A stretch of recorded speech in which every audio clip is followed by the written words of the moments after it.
So I've talked about learning from others many times and kind of led it to one of the four basic things of why I think I've been successful in life so far. I think learning from others right now with COVID and the changes in the economy, the changes in business, is the ultimate learning from others that we can all learn from to be successful.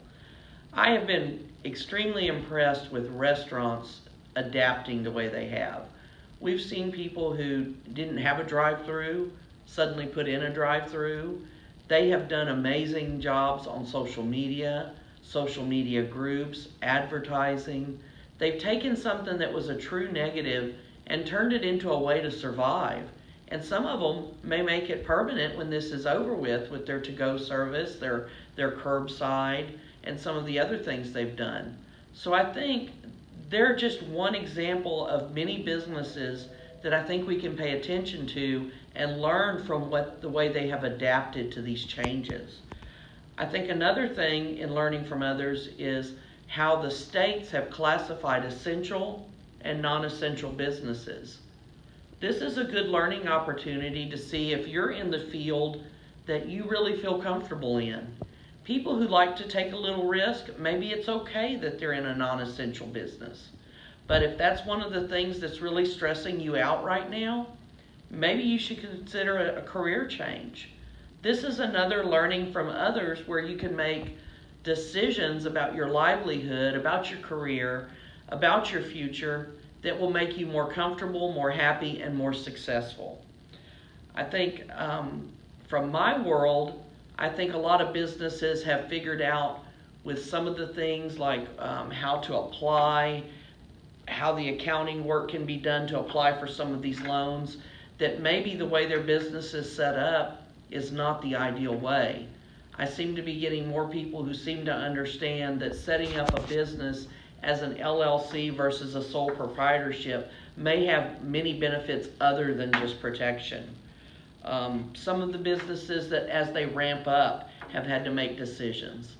You know, in the restaurant business, for example, and some other businesses, there's 25% capacity. I think it's a good learning experience to see how some of these people have utilized that. Some of them have not opened at all. They figure at 25% capacity, it's not worth opening. But then you see other businesses that have taken that because there's not many people doing it and using it as a competitive advantage. They're one of the few that had table service when it was 25% capacity, and it was very good for them.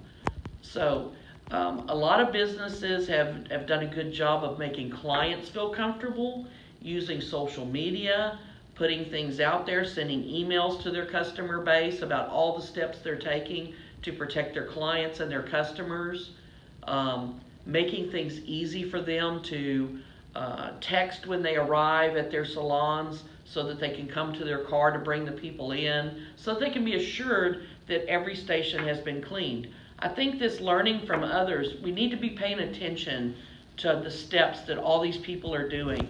It will make all of us, I think, much better business people, much better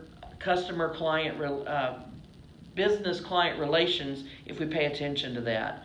In our world, in the legal world, we're getting very used to these Zoom hearings.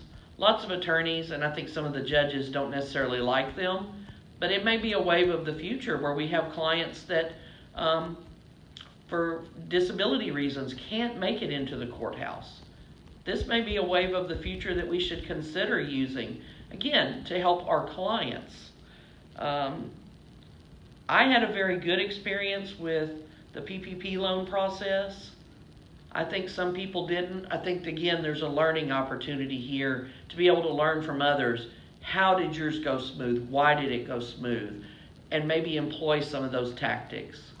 So I think going forward, one of the really important things to ask yourself is, in your business and personally, because on the personal level, we've had to make lots of changes, lots of sacrifices, how we're spending our time, and maybe there's some benefits there. So the question is, will you change? Will you learn from others, how they've managed to get through this crisis? Will your business change? You know, what are you going to do to make sure that you're in a better position should this ever occur again? How will hiring change? Employees are the ultimate resource. Lots of people have lost their good employees because of their business. I have been very fortunate to keep my employees, but I'm just feeling for everyone else that maybe hiring needs to change in some way if that's not working out now. How will retail change? Retail versus customer service businesses are going to change drastically in different ways. This is just a great opportunity for learning from others. And I would encourage you to observe what other people are doing right now and how you can apply that to your life or to your business. Because I think at the end of this, there's going to be lots of people who are even more successful, and the people not learning from others are going to have a really tough time. So all of us should open ourselves up to be willing to help others and to help somebody have a good week and change their lives. Make a difference in somebody's life this week.